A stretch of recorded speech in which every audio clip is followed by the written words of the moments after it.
Subscribe करना ना भूलें। सब्सक्राइब जरूर करें, बेल की घंटी जरूर बजाएं, आपको ये नोटिफिकेशन मिलता रहे। मेहनत की कमाई। नमस्कार दोस्तों, मैं सुरेंद्र प्रसाद मौर्य। आज समझेंगे मेहनत से कमाए हुए पैसों का महत्व। आज के हमारी कहानी के पात्र हैं जय, अपना छोटा, और उसके पिता रतनलाल। जय पिता के संरक्षण के अंदर, पिता उसके धनाढ़ हैं, रतनलाल के पास बहुत सारा पैसा है और सफल उद्योगपति हैं, तो स्वाभाविक है कि बच्चे को किसी प्रकार की कोई तकलीफ कभी नहीं हुई। लेकिन इस लाड़ प्यार में जय थोड़ा लापरवाह हो गया था। अब जय जब लापरवाह हो गया था, रतनलाल को चिंता होने लगी उनकी कि भाई बच्चे का क्या होगा, फ्यूचर कहीं खराब ना हो जाए। तो उसको सिर्फ पाठ पढ़ाने के लिए, सिखाने के लिए एक दिन उन्होंने सोचा कि इसे धीरे धीरे ट्रेंड करना जरूरी है, पैसे की अहमियत समझाना जरूरी है। जो अपने दोस्तों के साथ में ये उड़ाता है, खर्च करता है, तो उसका महत्व सिखाना बहुत जरूरी है। यह सिखाने के लिए रतनलाल ने एक युक्ति लगाई। उन्होंने जय से कहा कि जय, कल आपको कैसे भी, कहीं से भी एक भी रुपया, कुछ भी रुपए कमा कर लाना है। अगर आप कमा कर लाओगे तभी आपको शाम का खाना मिलेगा, नहीं तो नहीं मिलेगा।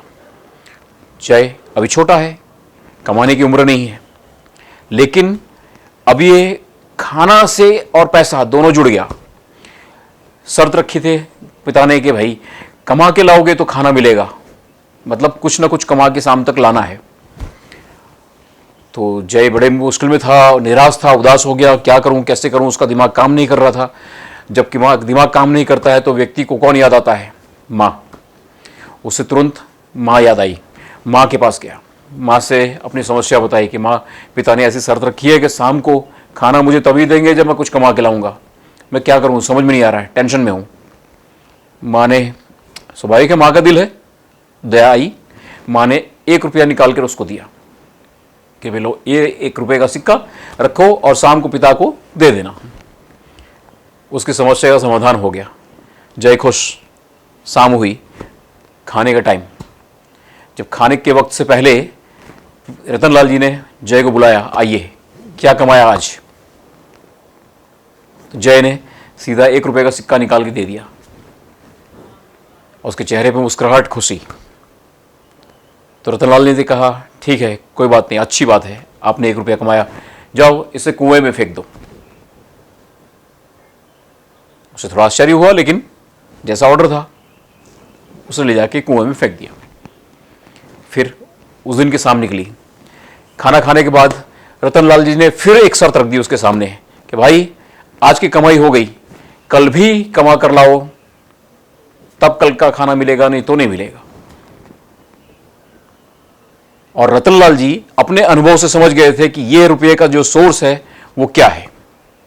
सोर्स उनकी माताजी थी। सुबह सुबह रतनलाल जी ने उनकी माताजी को उनके पियर भेज दिया। इधर जय अकेला हो गया। अब जय के पास समस्या थी कि माँ है नहीं, रुपया किससे मांगे। तुरंत बहन याद आई। संकट समय में अपने ही याद आते हैं। उसे तुरंत बहन याद आई। वो अपनी बड़ी बहन के पास गया, बहन को अपनी समस्या बताई कि पिता ने ऐसी शर्त रखी है कि शाम को खाना खाना है तो मुझे कहीं से भी रुपया कमा के लाना है। तो बहन ने भी तरस खाया कि कल चलो माँ ने दे दिया था, आज मैं हूँ तो मैं 1 रुपया दे देती हूँ। बहन ने भी 1 रुपया दे दिया। जय ने, उसकी समस्या का समाधान फिर आज हो गया। शाम को डिनर पर रतनलाल जी जय से पूछते हैं, जय आज की कमाई। जय ने फिर वही हंसते हंसते अपना रुपया खुशी खुशी निकाल के दिया। रतनलाल जी आज भी जानते थे, समझ गए कि ये सोर्स कहाँ से है पैसे का। कहा कोई बात नहीं, जाओ इसे भी कुएं में फेंक के आओ। आज का यह रुपया भी उन्होंने कुएं में फेंकवा दिया। जय गया, जिस प्रकार ऑर्डर था फेंक दिया और अपने खाने की थाली पर। रतनलाल जी ने अगले दिन अपनी बड़ी लड़की को उसके ससुराल भेज दिया। ससुराल भेजने के बाद जय से फिर कहा, जय आज शाम को खाना तभी मिलेगा जब कुछ कमा के लाओगे। अब जय के दोनों सोर्स ऑफ इनकम, जहां से वो पैसा ला सकता था, माँ और बहन दोनों जा चुके थे। अब उसके पास कोई माध्यम नहीं था, क्या करें। मजबूरी में वह निकला बाजार में समझने के लिए कि भाई कैसे पैसा कमाऊं, क्या करूं, कैसे करूं। कहीं उसे कुछ सूझ नहीं रहा था, लेकिन एक जगह पे उसने देखा कि कहीं एक ट्रक से माल अनलोड हो रहा है, और वहां खड़ा होकर उसने देखा कि एक व्यक्ति है जो दो लोगों को निर्देश दे रहा है। तो उससे पूछा कि मुझे कुछ पैसा कमाना है, तो कुछ काम बता पाओगे? तो उस आदमी ने देखा कि बच्चा है, चलो थोड़ा काम करवा लेते हैं, कोई बात नहीं। तो उसको काम दिया, छोटी छोटी थैले जो थे कि उठाओ और उसको रख के आओ। अब जय अपनी क्षमता के से थोड़ा ज़्यादा मेहनत, मतलब बोझा उठाया, रखा, मेहनत किया। सुपरवाइजर जो वहां खड़ा था उसने उसको निकाल के 1 रुपया दिया।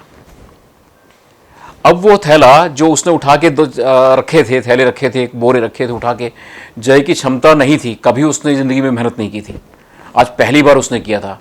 तो यह जो मेहनत थी उसकी, वह मेहनत उसको काफ़ी भारी पड़ रही थी।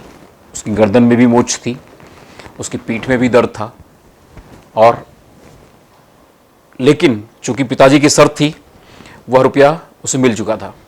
घर गया वापस, शाम हुई, वही डिनर की टेबल पर बैठे। रतनलाल जी ने पूछा, जय आज की कमाई? जय ने रुपया निकाल के पिता के हाथ में दिया। रतनलाल जी ने देखा, शाबाश, बहुत बढ़िया, एक काम करो, जाओ इसे कुएं में डाल के आओ। अब जय के बर्दाश्त की लिमिट हो चुकी थी, हद हो चुकी थी।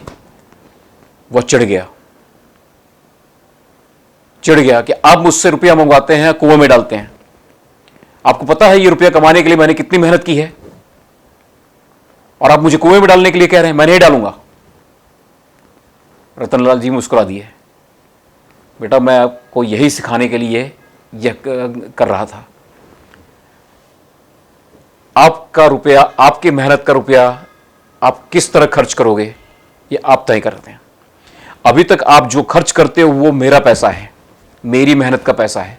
जितना दर्द आपको अपना 1 रुपया कमा हुआ कुएं में फेंकने से जो दर्द होता है, वही दर्द मुझे होता है जब आप अपना इस पैसे को गलत रास्ते पे उड़ाते हो, खर्च करते हो। तो अपनी मेहनत की कमाई इतनी प्यारी होती है, उसको नाप तोल के खर्च करो। इससे पहले दोनों सिक्के आपने कमाए नहीं थे, जिससे आपने बड़े आसानी से फेंक दिया। लेकिन जो सिक्का जो आपने मेहनत से पैसा कमाया, उसको आपने कुएं में नहीं फेंका। इसी सबक को याद रखो और भविष्य में जिंदगी में आगे बढ़ो।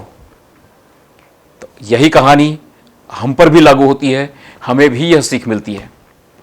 अपनी कहानी को बेहतरीन बनाइए, अपनी कमाई को नाप तोल करके खर्च कीजिए, फालतू खर्च ना हो। खुश रहो, तरक्की करो। याद रखो, वह जवानी जवानी नहीं जिसकी कोई कहानी ना हो।